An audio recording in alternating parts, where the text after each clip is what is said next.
Bismillah ar-Rahman ar-Rahim. Assalamu alaikum wa rahmatullahi wa barakatuh. Good evening, ladies and gentlemen, and welcome to another edition of The Circle, where, as we gather every month, we look into hearing from individuals who have made a difference. They have contributed to change in a positive way in confronting some of the challenges that face communities and societies. So every month we gather to try and hear and learn from somebody whose life has been an example of that, a testament to that. And we are absolutely delighted to have with us tonight a face which I'm sure is very familiar to many of us, very famous around the world, Navi Pilay. Navi Pilay currently leads the United Nations Commission of Inquiry that is looking into the war in Gaza. She has a very long and distinguished career in defending human rights. Previously, she was the United Nations High Commissioner for Human Rights, so the very pinnacle of the United Nations human rights architecture. And prior to that, what many people may not know, she started her career as a lawyer during the days of apartheid South Africa. And so from early on in her life, she was confronting the need to struggle for social justice and equality between people. And we look forward to a discussion tonight where we'll draw on her experience and learn what does it take for an individual to go up against all odds and effect change, and how we can learn from that and be inspired by that. And we will, after a few questions from me, I hope to be able to open up and take questions from the audience. So feel free to get your questions ready, and we will be giving you the opportunity to pose them. Navi, thank you so much for joining us. Oh, thank you for inviting me. I'm very happy to participate in the circle. And of course, I look forward to the dialogue with all those present. We do too, and we're here at Hainat Salma. It's on the outskirts of Doha. We're sorry you couldn't be with us in person, because you'd see what a beautiful, absolutely stunningly beautiful location it is here. In the desert, built with this natural, beautiful architecture that really underscores the need to reconnect man with his environment and his nature. Now, I know reconnecting human beings with the basics and the basic concepts of life and principles of life is something has been something of a hallmark of your life and career. I'd like to go back in time and start by asking you a simple question. Why did you take on this path? And I don't just mean as a lawyer, but fighting for social justice. I mean, you could have chosen corporate law, you could have done other things with your life that would make you a comfortable living. You didn't need to have to go up against systems of oppression and inequality. What prompted you to choose this path? Oh, thank you for that question, Sammy. The answer, a simple answer is I was born and oppressed under apartheid. And we children, even though we were 4, 5, 6 years old, we were very conscious about how our parents were being treated. My father had to constantly change jobs because they wouldn't have people of color holding certain jobs. They were classified for whites only. So you see the struggle of your parents who were impoverished. They couldn't live in the cities. And we all lived in very poor conditions. We had no sewerage. As children, we couldn't go to the beach or the parks. So you grow up with the exclusion. And I felt, not only me, but all my friends in primary school, we would talk about this. We would talk about it as children because the teachers could not do so. They would lose their jobs. They would teach us about democracy in Greece or Persia, but they couldn't talk about why we had no democracy in South Africa.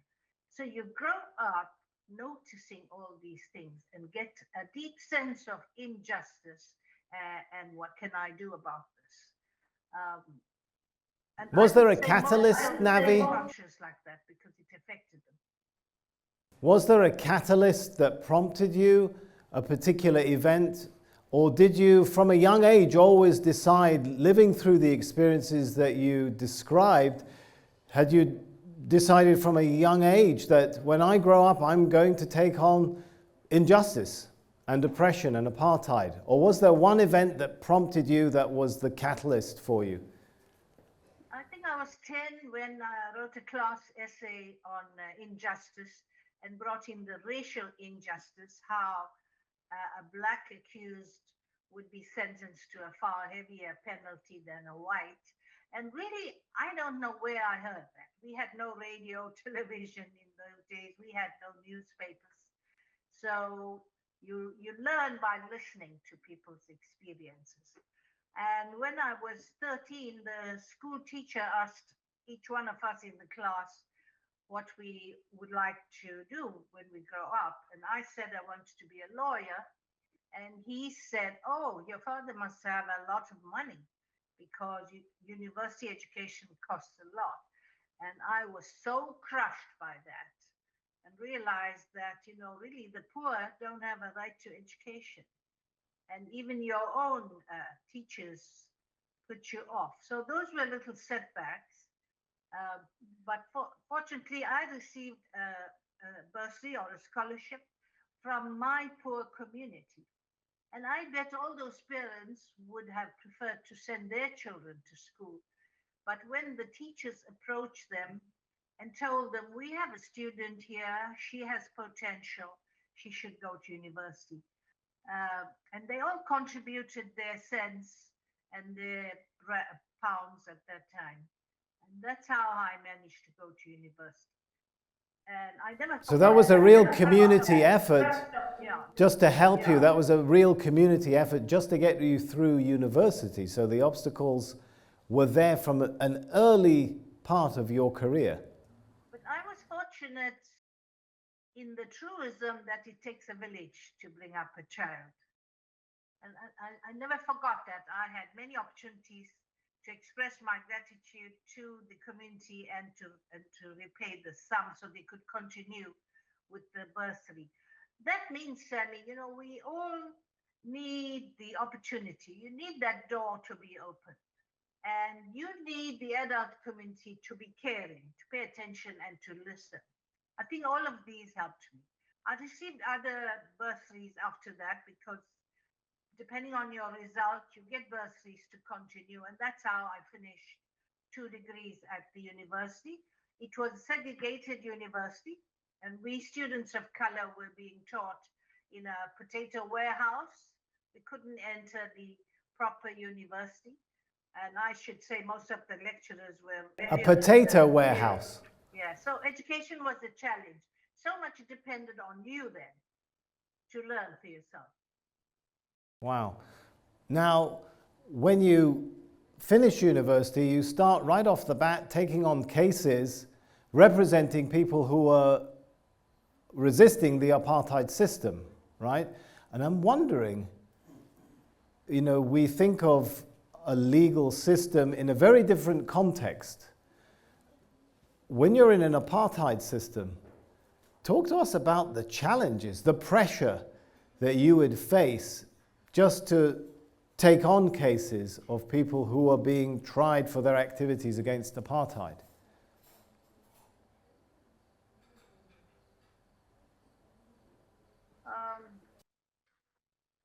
Let me say I'm just one of the many students, black students, who suffered. Others suffered far more than me. It took them much longer to save their money and enter university. The laws were oppressive. They were racist laws. And the policy of the government was not to provide equal education to people of color, but to keep us at a certain level where we will remain as laborers, clerks, and so on. So when I went to law firms, white law firms, looking for a job, I was told three things. One, you are non-white, and we can't have white secretaries taking instructions from you. And they said, Well, what kind of business will you bring in? Is your father a businessman? And thirdly, you're a woman. What if you fall pregnant? So, three obstacles immediately that I faced. And therefore, I took the decision to start my own law practice. So, I was the first woman to start a law practice on her own. And even black male lawyers said that I'm being presumptuous because a woman can't manage an office. But the real challenge was fighting these apartheid laws in the courtroom because the whole justice system was geared to implement the very oppressive laws against us. So, many of us said we won't get justice in apartheid courts, but it's the only avenue we had. So I decided to use their own laws to fight them in their own fora with their own laws.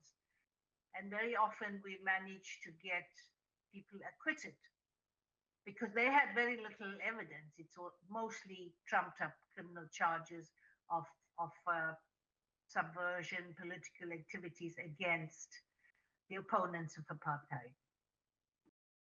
And in addition to apartheid, I mean, your career and your experience is quite rich. You were involved in the legal proceedings over the genocide in Rwanda. You're now also involved in the inquiry into the war in Gaza. Do you just talk to us about how you handle that pressure? Is it something, do you choose these cases, or are you asked and selected for them? Firstly, I never applied for any of these positions. It was President Mandela who nominated me to the UN General Assembly, and I was elected as a judge on the Rwanda Tribunal, where we tried cases of genocide. The first judges were elected were six, and I was the only woman judge. But within that first 4 years, we delivered the world's first judgment on genocide. And I can't tell you how difficult that was because being based in Africa, we were based in Arusha, Tanzania. We didn't have access to a library or research. One or two academics helped us. So it was a huge struggle. Very often I used to hold my head and say to myself, I wish I didn't have to decide this. So things are always difficult. You have a little cry, you wipe your tears and you get on with it, but always appreciate the help you get. So many people are ready to help if you ask them. And that's how we manage to define the elements of the crime of genocide, the special intent that's required. And for the very first time in history, we found rape and sexual violence constituting genocide because those acts were perpetrated against the Tutsi minority. Um, and so I had to create a new definition of rape and sexual violence because there was no commonly accepted definition under international law. So sometimes you may think this is too difficult, I'm not going to tackle it, it's not my job. But I was so strongly convinced by the witnesses who said we came to give evidence because we waited for this day to see justice being done. And so that was So is that what keeps you going? Important, yeah. Is that what keeps you going? I mean, I imagine there have probably been many moments where you feel overwhelmed because you're taking on sometimes very powerful quarters. First of all, maybe I should back up and say, have there been moments where you felt just like giving up, whether it's in relation to, apartheid in South Africa, Rwanda, or the immense pressure I imagine that you are bearing in investigating what 36 UN experts and special rapporteurs on November the 16th of last year called the genocide in the making? You must be under a lot of pressure being involved in that, in Gaza. Are there moments where you feel like, should I just cut my losses and have a happy, quiet life? When I was younger, I'm 83 now. I'm totally committed to using the power I have taking the actions I can, using the knowledge I have of international law to advance the rights of people everywhere, particularly Palestinians. I'm involved in that UN Commission now. But in early days, yes, you do first feel frustrated. When I first went to Arusha, I wanted to come right back home. I'm used to a big city, and that was a very rural place. There were no banks, there were no supermarkets. And then I thought, what am I complaining about really? I'm complaining about my own little discomforts when we are seeing witnesses who have lost all. They've been through a genocide. Their entire families have been wiped out. I think for me, it was important to listen and understand the suffering of people. Now, when I was a young lawyer, I started off as a lawyer in Durban, South Africa, my city, where you are interviewing me now. I was a product of the university. I felt I was really a very smart, clever person. I've got 2 law degrees. I got very impatient, particularly with women clients who would come and cry before me because they'd been abused or battered by their intimate partners. And I thought they were very weak because they kept crying. But then I started listening, and what they said to me is, we came to you because you're a woman and you will understand. So these are the early lessons I learned on how to cope with your own discomforts and fears and challenges and frustrations. There were many. I think one of the most difficult jobs is to be High Commissioner for Human Rights for the entire United Nations and look after the rights, civil and political rights, economic and social rights, all rights of all people all over the world. And that was tough because you had to speak firmly to governments whom we found were the bigger violators. They were not carrying out the obligations they undertook to protect their people. So that was a very difficult job. I didn't ask for it. I was elected by the General Assembly to that position after the Secretary General interviewed me. But to be a judge on the International Criminal Court, that has now just issued these warrants of arrest against Netanyahu and his former defense minister. I was the judge there, elected by the Assembly of State Parties. For that, I was nominated by human rights bodies and law societies in my country and interviewed by the highest court in the land, the Constitutional Court, who then gave my name to the president who sent in the nomination. So it's quite a process. I think people judge you. People judge you. Are you doing your work properly? Are you doing it with courage? Or are you only thinking of yourself and carrying all your biases and prejudices? Are you, in this case, a fair person? When I was High Commissioner for Human Rights, many of the ambassadors said to me, they trust me because A, I listen, and B, I'm very fair. I present all sides of the picture. I think this comes from my judicial training. Sorry for the long response there. No, that's fine. We're enthralled, I think, listening and learning from your experience. Did you, as you mentioned, you were the United Nations High Commissioner for Human Rights, which is kind of like as high as it goes in the architecture of the human rights world. Did you ever think you'd reach that position? Was it something you ever dreamt of? No, I never. How can a poor person coming from the oppressed community ever think of reaching those heights? So I never planned for them. It happened. But when I was offered the position, yes, I went all out to see that I get them. Because by then I felt I was qualified. I had 4 degrees. I had all 30 years of experience as a lawyer. And I have the experience of being a victim and part of the civil society movement in my country. So lots of experience. I think that's what gave me the confidence. But I never thought these opportunities will open up to us when doors were closed in our faces. And so this is, I think, the story of my life. Many people, many young people have told me, inspires them to say, don't give up. Don't give up. Keep banging on those doors till they open for you. Navi, how have you changed? What lessons have you learned that you could share with others who might, want to struggle for ideals that are important for humanity, for social justice, for the environment, for whatever it is? What is it that Navi Pilay has learned today that you can look back over the years and say, this was an important principle I learned or two from the struggle? I think I learned most of it as we struggled for our liberation in South Africa. We felt we were in the right, we were on high moral ground. None of us suffered as much as former President Mandela with his 27 years in prison, or many other members in the political movement who, for just spurious reasons, were sent to Robben Island prison. I felt I had to use the law, for which I was criticized, because activists felt you must take the action, you must commit an act of sabotage and land in prison. We need more people in prison to boost our numbers. I had to resist all those arguments by saying, no, I'm going to use the law to fight the struggle here. So let me give you one example.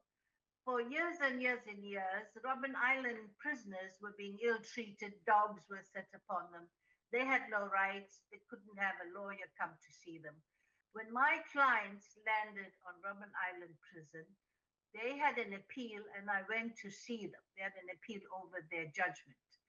And they then asked me to bring an application in the court, but they warned me or cautioned me that Mandela did not want me to bring such an application for the inmates because you'll never get justice in an apartheid court. You're going to lose. I was very young, 32 or something. I came out, I consulted a whole lot of lawyers, and these were lawyers who had nothing to do with politics, but interested in the law, very senior white male lawyers, for instance, and they all advised me to go for it. Now, which we did, and we won that case. It spelled out that prisoners have rights, they're not property of the state. And if they did anything wrong in prison, they can't just be thrown into prison. As my client, Kader Hashim was, he was sentenced to 6 months with spare diet. So the rule is the state has to bring a magistrate from Cape Town to hold a trial. And they had a right to study. And all of them said to me that they would never have survived imprisonment in that prison if they didn't have that right to study and to receive books. So something that had never been tried before is what I did. I tried. And I took a huge risk we could have lost, but we won and it secured rights for them.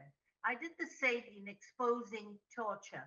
Because in all these security trials, which we call the political trials, all the witnesses were subjected to horrendous torture and then forced to give testimony that the state then grabbed and relied on unreliable testimony. So the only way to do that was to collect affidavits, expose this torture. The affidavits I collected were on behalf of my husband, who was detained. And I brought an application that he should not be unlawfully interrogated.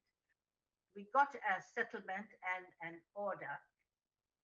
And the order was served on him by the sheriff. And he told me when he came out that they stopped torturing him. And this big, strong man, my husband, he burst out tears when he got that court order. So I was trying to do something for him to get him out. But in the macro picture, those affidavits were sent by us to the United Nations. The following year, Stephen Biko was murdered under torture. The anti-apartheid movement asked for two things of the United Nations General Assembly. One is to have sanctions imposed against apartheid South Africa. And as you know, United Kingdom and United States, Margaret Thatcher and Ronald Reagan used the veto to stop sanctions against apartheid South Africa. They allowed racism to continue. And the second thing that the anti-apartheid movement asked for is, can we have a convention for the prevention of torture? And that's how we got the Torture Convention, which helps people all over the world. So that must be very satisfying. But still, it's tracing the little application I made for my husband and seeing results that you had not foreseen but became a reality.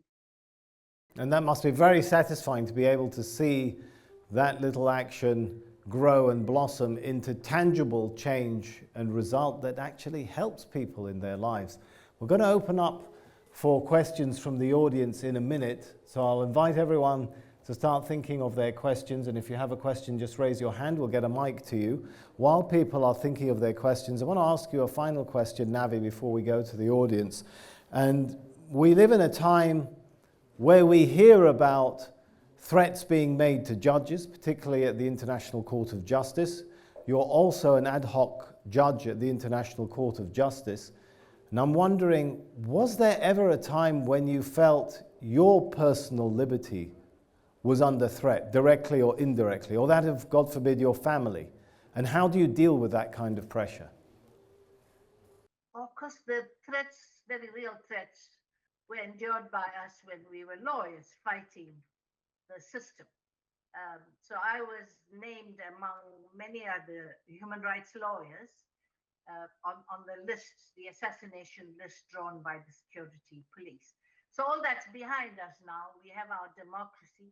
And in our democracy, we have a wonderful constitution, and we all believe in these rights.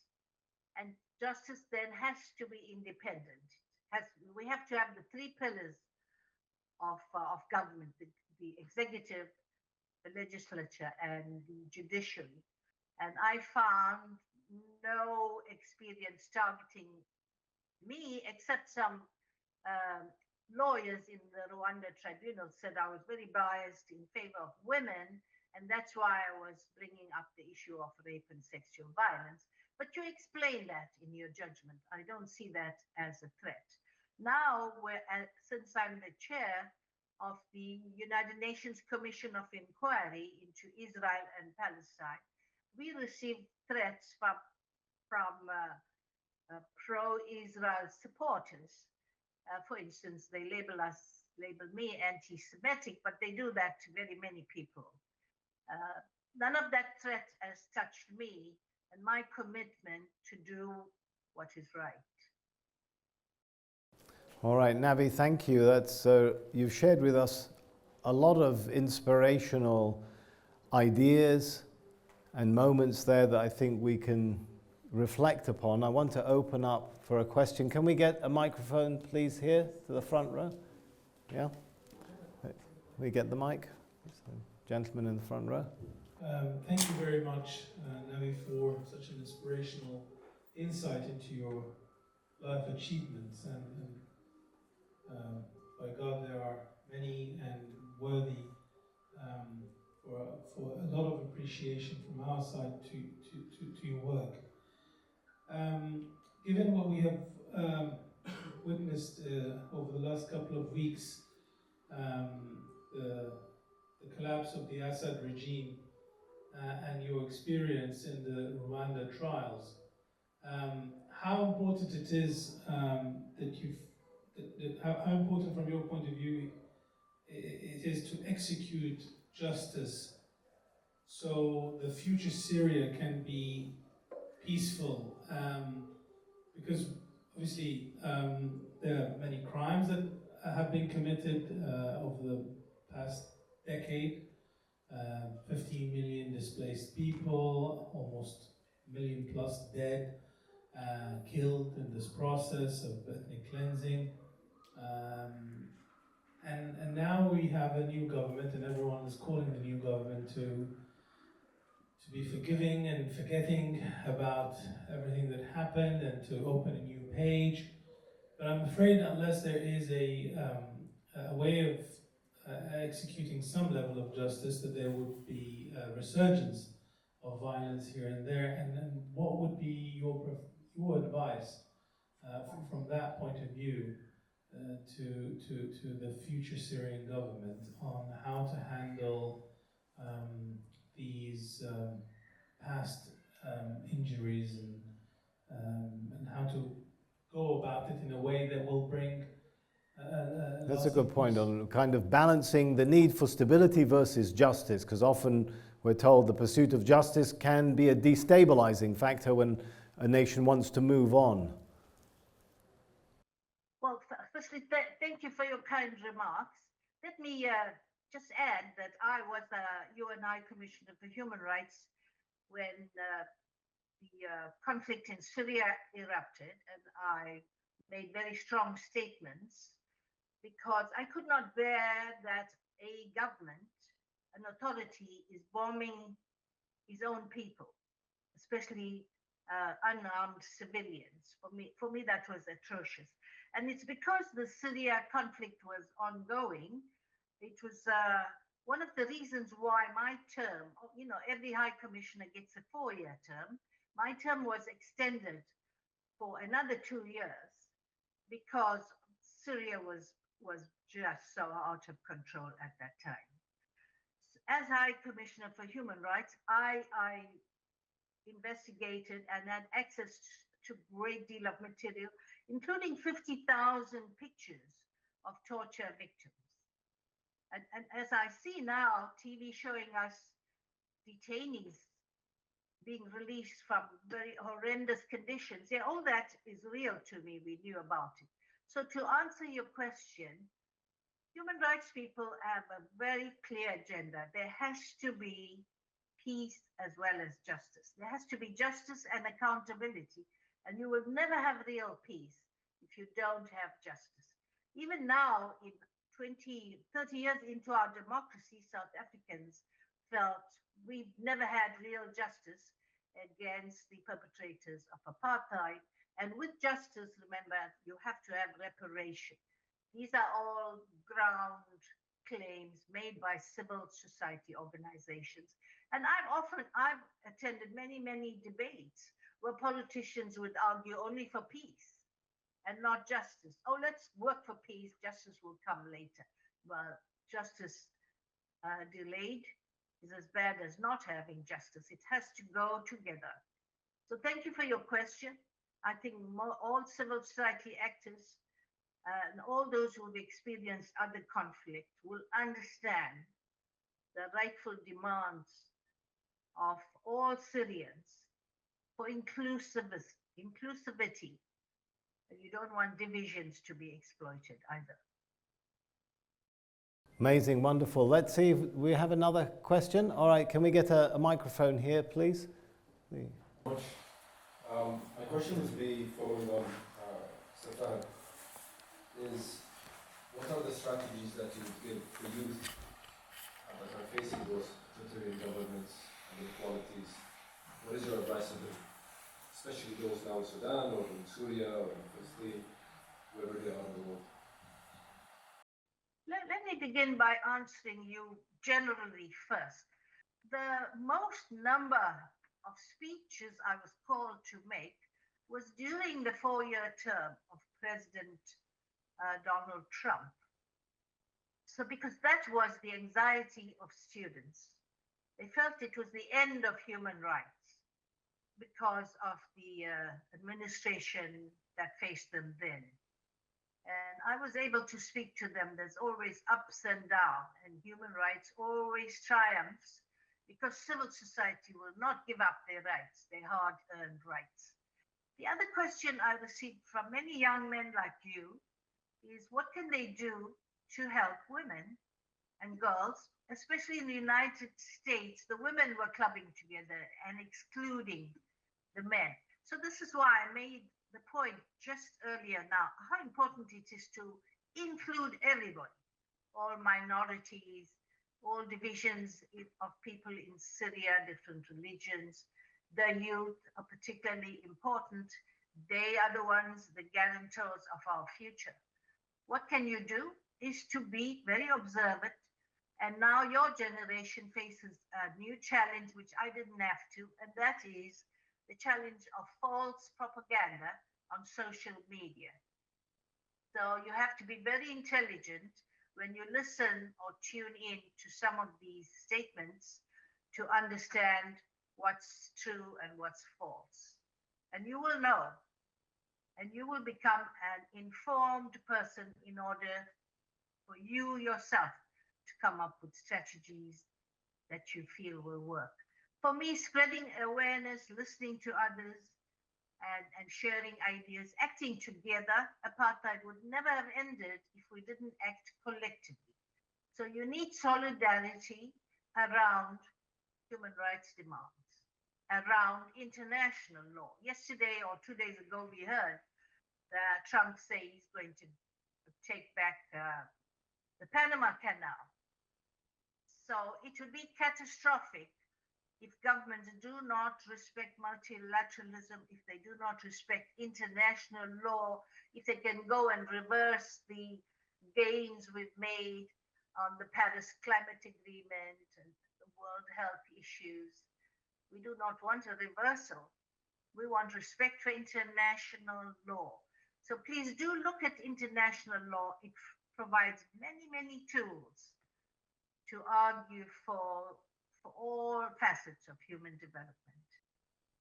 Navi, do you worry that we're entering a period in which some of the powers which created the architecture of the concept of international law and international standards that apply to everyone are the same powers that might be undermining it now? And does that worry you for the future, in that we're entering, God forbid, into a new era of global jungle and global injustice?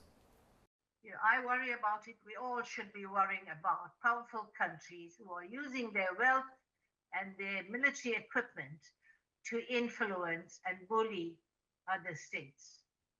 International law applies equally to all states and they all have equal obligations. So I'm very encouraged by the absolute majority of states who just supported the General Assembly resolution on referral to the International Court of Justice. Firstly, on the fact that we recommended that the ICJ's opinion be sought on the root cause of the conflict in Israel-Palestine, and that is the occupation itself. And now there is a referral to them on humanitarian aid. What is the role of the United Nations?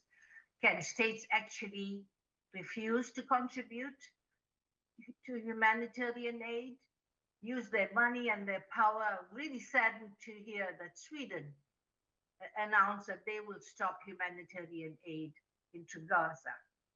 So we do have to worry, and we do have to place our faith in international law, such as the Genocide Convention, where every state is under an obligation to prevent genocide. All right, wonderful. Do we have any more questions from the audience? Anyone have a question? I'd like to Please. All right, let's get the microphone back.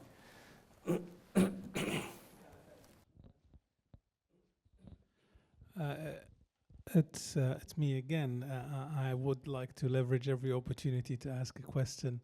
There is another point that relates to Syria, which is pertinent, which is the minorities, and what I feel the disingenuous call by the very people who never condemned Assad, but now all of a sudden come out of the woods saying, we need to protect the minorities and whatnot.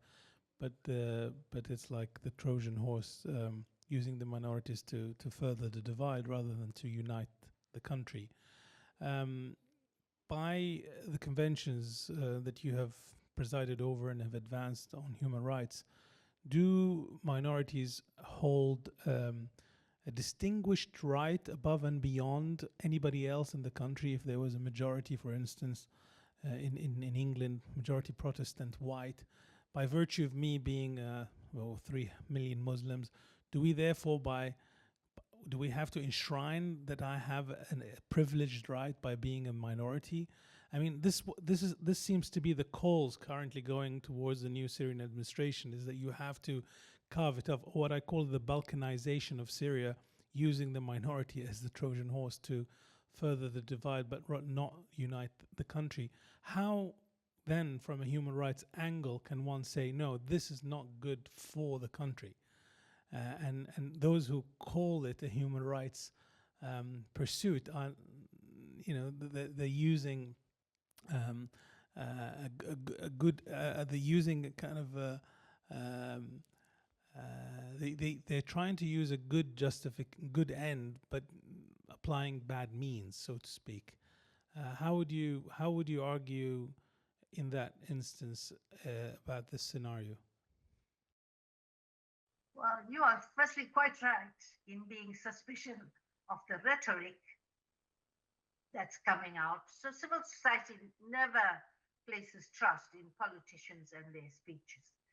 There has to be real activism in Syria on the part of civil society, supporting the principle that no one should be excluded. So the International Convention on the Rights of Minorities spells out their rights of non-discrimination, that their rights must be protected. So they are entitled to rights as much as the majority is. Sometimes the minority is the oppressor, such as in Syria and such as in my country 30 years ago. It was the white minority. So it works both ways. I think that we really have to watch out to ensure that everybody's rights are affected. And human rights has come a long way to secure that. The development document also speaks of leave no one behind. So these are all provisions. We must ensure that we keep a very careful eye to ensure that they are implemented and not just rhetoric arrested. My office, the High Commissioner of Human Rights Office, was there on the ground in Libya, and we got all the groups together actually for the very first time, the warring groups and the different brigades. But unfortunately, just as we were all very hopeful that they were building something together with the collaboration of civil society, unfortunately, there's been all the fragmentation and military powers still being held by various brigades. I don't know. It seems we never seem to learn in being absolutely vigilant about how things turn out. Very important role for civil society here, I think. It's unfair that the responsibility should fall on them. We should look to our elected governments to do the right thing. But you and I, that's what we should be doing, is watching very carefully and all of us have a role in supporting the rights of all Syrians because of what they went through. All right. I'm conscious of the fact that we haven't had any questions yet from the ladies, so I want to make sure if any lady would like to ask a question that we make sure we give them ample opportunity. Any one of the ladies have a question? All right, Mirvat, did you have a question? Okay. All right, can we get a microphone? Hi, my name is Mirvat. Nice to talk to you.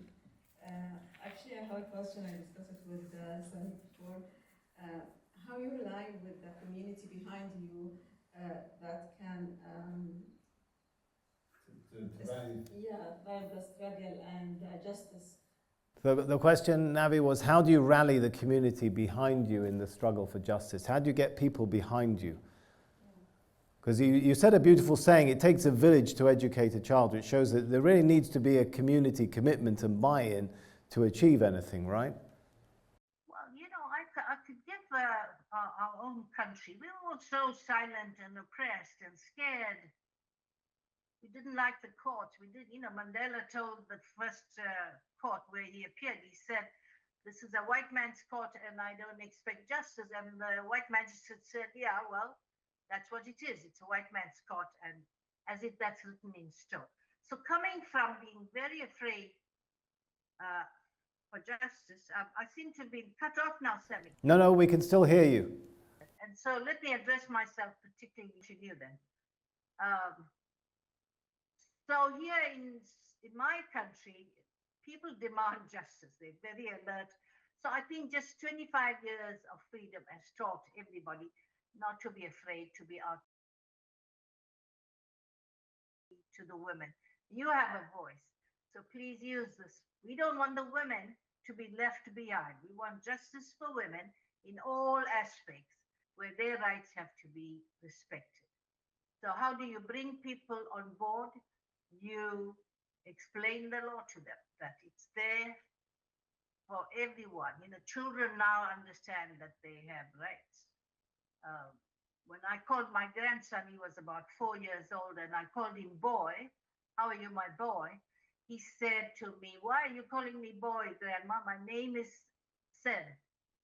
So you see, everybody understands that they have rights, and if they keep quiet, nobody else is going to speak up for them. So speak up, and I particularly want all the women in the room to do that. All right, thank you on that beautiful note. Thank you so much, Navi Pilay, for sharing your experiences with us. I think you've shared with us a lot of information and life experiences that we can draw upon and learn from. Ladies and gentlemen, let's extend a warm hand to Navi Pilay. Thank you so much. Wish you a beautiful night. I think it's night there as well in Durban. Thank you so much, Navi, and all the best for your endeavors in fighting, and appreciation from us for everything that you've done and are continuing to do to fight for social justice in this world. Thank you so much. Very much. Good night. All right, now I think that brings us to the conclusion of the circle. I think it might be dinner time for those who want to grab dinner. Thank you all so much for coming here, and we look forward to welcoming you back next month in another circle. Thank you.